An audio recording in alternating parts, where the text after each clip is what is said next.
Hey guys, welcome back. I am standing in front of my Nether bungalow on the Avotopia server. Season 2 of Avotopia began in, I think it was August of 2020, which seems so long ago now. But when that season started, the Nether update had just come out, and I thought that I would change things up a bit.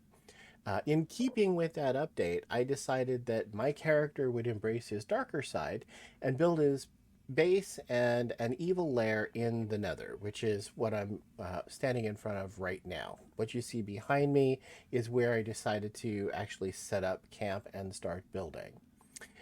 So let's take a look around.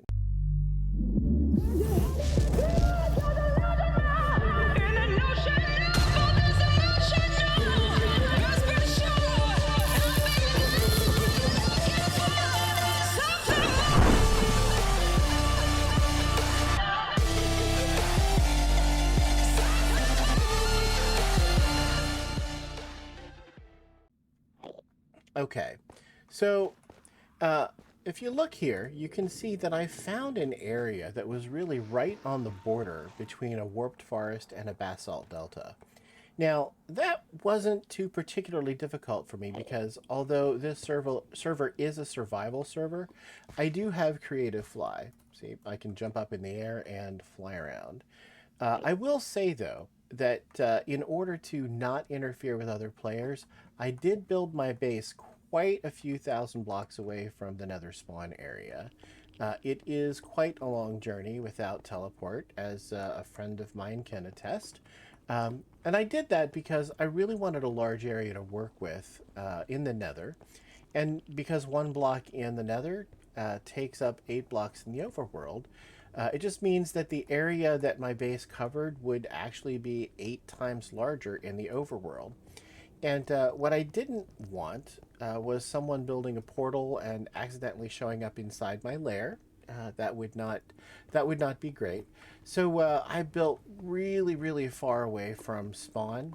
The average player isn't going to travel this far, and if they do, they probably aren't going to travel that far in this same direction. So I found this spot. I built this little starter bungalow, and that's what we're looking at now. I'm actually quite pleased with how this turned out, and I've actually used this very same design in the Bedrock realm that I play on with my nephew and his friends. So if you look around here a little bit, you can see I've got a little brewing station. I've got some storage over here. Has some furnaces that I can smelt down all the various materials that I have over here. Made a nice little sitting area. Got an upstairs area that is completely unfinished because, you know, I got lazy. And back here, you can see that I've got a rather respectable storage area. So I put down an awful lot of barrels to keep track of all the materials that I've got. Now, if I head back out this way, we'll come back to this storage room in a minute because you can see there's a door headed out the back. I've got a little area over here with some nether work that I decided to do just to spruce up the area a little bit, make it look a little bit nicer. If I head down the little path that I created here, we can kind of go across the way. Sorry, like I've got soul speed on my boots, and every time I hit some soul sand or some soul soil, I speed up and it does the weird thing with the video. So anyway, coming across this area, you can see really close to my base, there is a nether fortress, which actually came in quite handy because I was able to use the blaze spawner that was here to set up a blaze farm. And while I was at it, I decided to spawn proof the area as much as possible because I didn't want ghasts or blazes or, you know, other things that want to eat my face attacking me all the time. So I did as much as I could in the vicinity here to spawn proof. If you get farther out in the nether fortress, it's not spawn proof, and I can actually go hunting for materials just like I normally would. But this blaze this blaze farm is actually a pretty simple design. It's really just a big glass box with some lava in the bottom that pushes the blazes into a corner. Uh, on top, well, on top, I added a layer of redstone lamps. I just put a great big diagonal there. You need a lot of light to actually stop a blaze spawner from spawning blazes. So I filled that whole area up. I put a layer of blocks on top of it, and then I put a layer of redstone on top of that. Just the redstone here, even though it looks like it's on top of these other blocks, is actually taking up a full block, and it's not a solid block, so it spawn proofs the entire top of this, so we don't get blazes spawning up here by accident. And as soon as I flip that switch, which I'll do right now just so you can see, as soon as the light goes off, you can see there's some blazes that spawn down in here. And as soon as they spawn and they fall down into the lava pushes them over to the corner just like water would in the overworld. If I come down here to the bottom, we can go up here. We can actually see the blazes that are down here. I could actually hit this guy, which I can do. I don't have my interface turned on because it sort of gets in the way, but I can kill them. I'll let him go. We don't need to finish that. It's not a very fast farm, but as you can see, I've produced quite a few blaze rods from standing here, so it's not a bad farm. And it's very, very usable. Let me go back up top and turn off, basically turn the farm off by turning the lights on. That way when I move out of range, these guys will despawn and, you know, my farm will be not causing any server lag. So, as we head back up here, let's go back up the path and over to the bungalow again. Let me fly because it'll be a little bit faster. Okay. We want to go explore that the door that we saw at the back of the storage room, because that's where the fun part of this starts. Okay, so right through the doors, you can actually see the stairs leading down into my mining tunnel. I basically needed to have a mining tunnel to gather up all the netherite that I was going to use for making a full set of armor and tools. But if we head past that, we go through a tunnel that I kind of decorate a little bit, kind of spruce things up a bit here. And that actually leads out to my evil lair. So if we come out here, we'll see, let me fly up here, I'll show you. I created a massive staircase that leads down to the lava. I wanted to kind of give something that was sort of reminiscent of a really dark, evil tower. Would have been nice to extend this out a little bit farther, but you know, because it does look a little bit blocky. But still, it's a massive staircase. Looks pretty cool. Leads down to an area where you can maybe grab some striders to go out across the lake. There's a little dock over there, and you can see up here is the piece de resistance, my evil lair. I actually found the base of this tower in a tutorial somewhere on YouTube. I'm not really sure if I could find that again, but if I can, I'll link it in the description below. The rest of the tower is mostly my own design. I did borrow some ideas from another YouTuber, Minecraft Sakai. He had some towers that he built, and I really liked the way that the corners turned up, or they curved and pointed upwards, and that kind of matched the layout of the tower base, which I found someplace completely separate. And I decided to put those things together. But the interesting part is that the towers that I was looking at to kind of inspire this, they were actually just regular towers, and I had the challenge here of having to build them on the diagonal. I don't know if you've ever tried to build on the diagonal in Minecraft, but that is always a challenge. can be interesting because things don't line up quite the way that you want. But I adapted this whole thing to a diagonal build style, and then I kind of was in the place where I had to create some interest on the walls because they were very dark and very plain. So down here on the first level, I had some fun with some shroom lights and some stained, black stained glass. Then I played around with some different designs till I got the patterns that worked. On the second level, I made some geometric designs, although only on the front. I didn't really worry too much about the other sides because you can see you're not going to really be looking at it too much from the other sides. On the third level, I decided to get even uh, more into the lore, I guess. I decided to create characters on each of the four sides. Kind of looks like you've got like the runic stuff, but I actually used the character set that Mojang uses for their enchanting books, which kind of gives it that interesting look. But these are just the characters for north, south, east, and west. They're on the diagonal, so they're not actually pointing north, south, east, and west, but they're kind of close. I also, in this tower, added some fairly interesting floor designs, which you don't get to fully appreciate because you don't get to see them too much. You have to be able to fly up here in order to be able to see them. I didn't actually create access the uh, from the lower parts of the tower, but they are like some really cool floor designs. Um, as we come down into the tower itself, you can see each of the four, there's staircases on each of the four corners. I'll head down the middle one here. Um, this whole inner area is spawn proof, so nothing can come in here and get at me.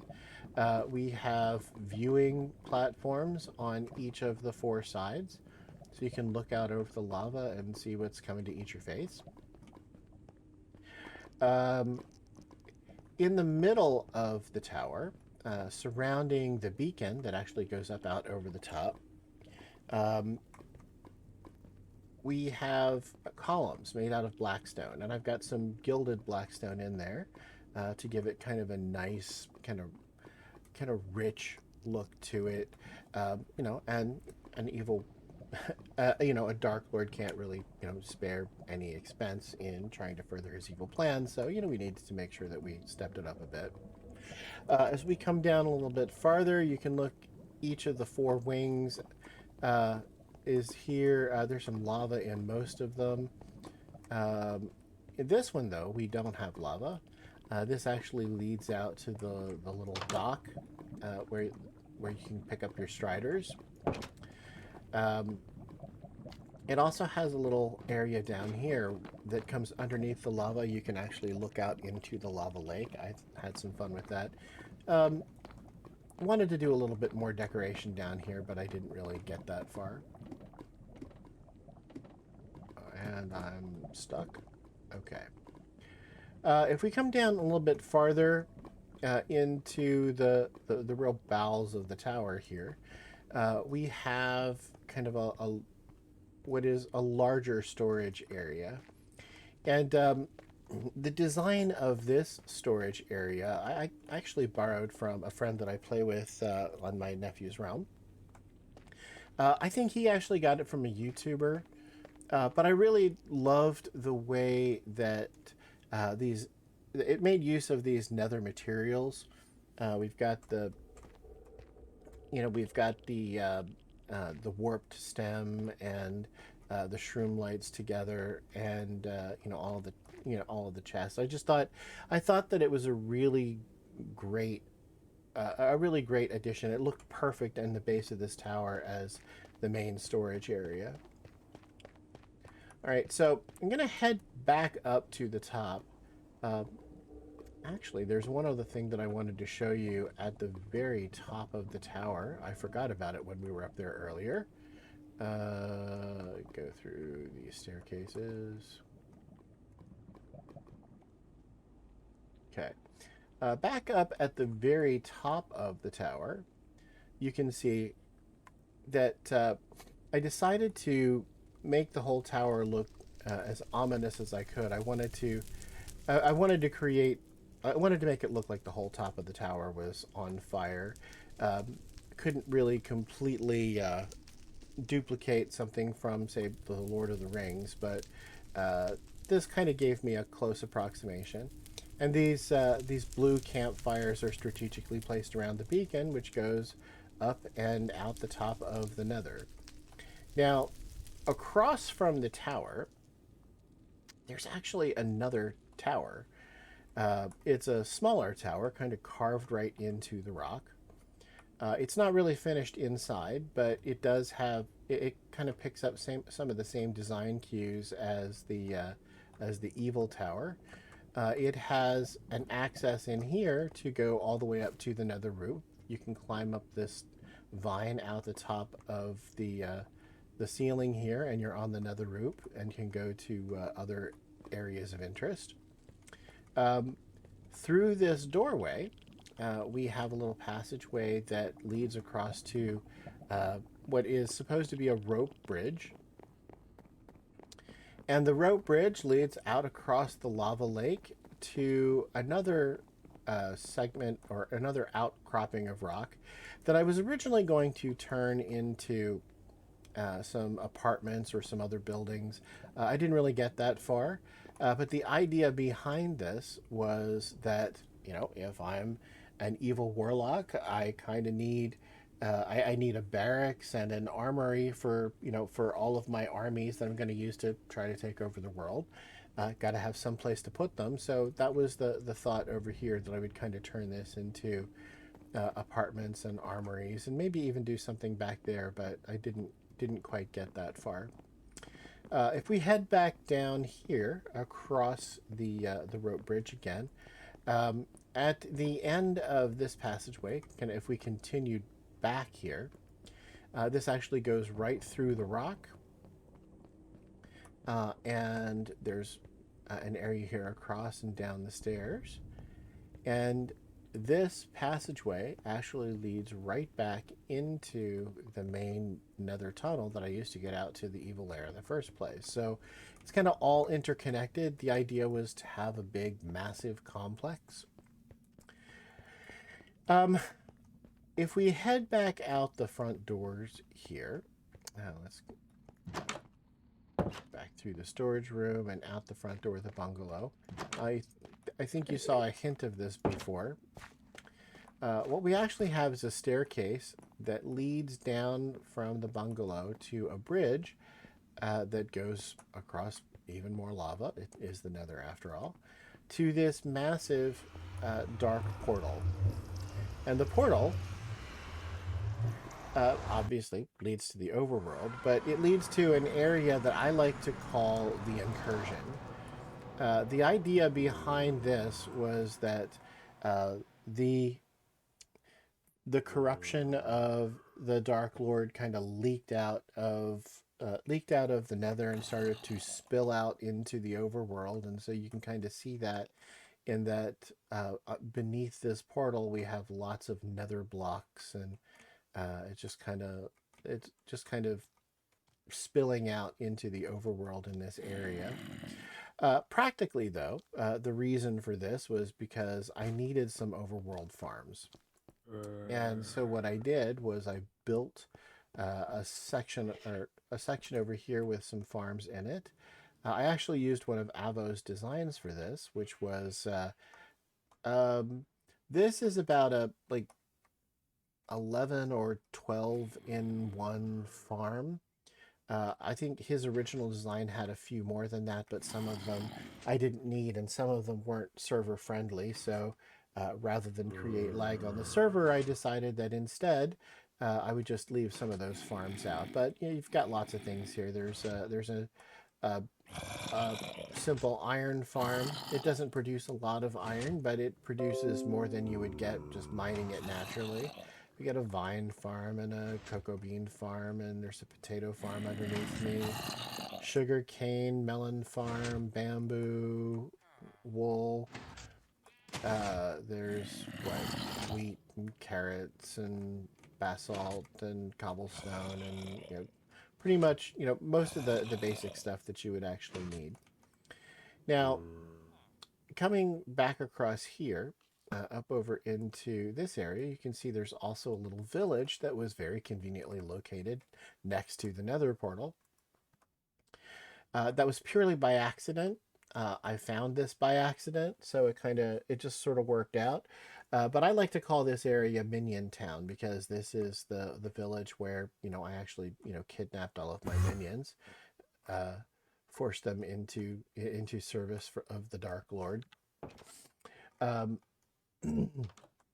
Got to have somebody to man my farms and populate my armies and all of that. So that's what this is. Now I had originally intended to fix this up a little bit more than I ended up doing, but I kind of moved on to other projects. I didn't completely finish this up, but you can see we've got a villager breeder over here. I've got some stuff down here where I did some mining. Um, I did, add some lampposts and try to do a little bit of fixing up inside the town. This is obviously all before 118, before the lighting stuff took effect. So a lot of these, uh, some of this lighting isn't really necessary uh, anymore on the level that it's done, but this worked perfectly well for Minecraft 16.5. Uh, and this is probably, I think this pretty much finishes up this part of the tour. The next part of this tour actually doesn't take place on this server. Um, One of the things that's kind of interesting about SMP servers is that they tend to have seasons. And at the end of the season, all of the building that was done, uh, well, the server gets reset and all of it goes away, which gives space gives a brand new world for new people and even for like the existing people to kind of get re-inspired and do other stuff. But the downside of that, of course, is that everything that you've built goes away. And I'm not a big fan of that. I mean, I completely understand why it needs to be done. The servers tend to get very big because they have a lot of players and they spread out. And it makes a lot of blocks, and there's all kinds of reasons why you need to do the reset. Not the least of which is just giving people a blank slate to work with. But I don't like to lose the stuff that I've done. And so the second part of this tour, because I didn't want to lose the things that I've done, I actually took that evil lair and the bungalow and I recreated all of that block by block. So second part of the tour, now that I've rambled on a bit, is going to be on the jungle world realm.